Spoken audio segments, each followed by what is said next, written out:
ప్రకాశం జిల్లా చీమకుర్తిలో ఆంధ్రప్రదేశ్ ముఖ్యమంత్రి వైఎస్ జగన్మోహన్ రెడ్డి ఆదేశాల మేరకు జై ఆంధ్ర ఆడుదాం అనే కార్యక్రమం ఘనంగా నిర్వహించారు. ఈ కార్యక్రమంలో ప్రకాశం జిల్లా ప్రజా పరిషత్ చైర్పర్సన్ బూచేపల్లి వెంకయ్యమ్మ పచ్చజెండా ఊపి ర్యాలీ ప్రారంభించారు. అనంతరం 600 మీటర్ల పొడవుతో ఉన్న భారీ జాతీయ జెండాను మున్సిపల్ ఆఫీసు నుండి చీమకుర్తి ప్రధాన రహదారుల గుండా ప్రభుత్వ హైస్కూల్ వరకు చీమకుర్తిలో ఉన్నటువంటి అన్ని పాఠశాల విద్యార్థులతో భారీ ప్రారంభోత్సవ ర్యాలీ నిర్వహించారు. క్రీడలు మానసిక శారీరక ఉల్లాసాన్ని కలగజేస్తాయని ప్రతి ఒక్కరు కూడా ఈ క్రీడల్లో పాల్గొనాలని పిలుపునిచ్చారు.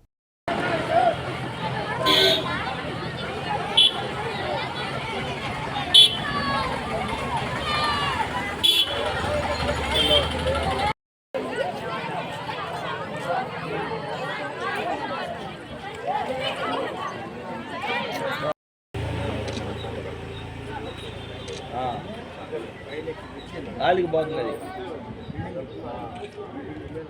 అమ్మా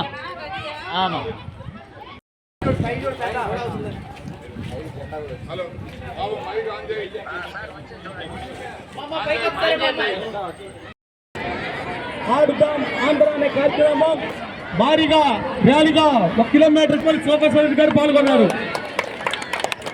ఇప్పుడు ఆటల ప్రోగ్రాం జరుగుతుంది.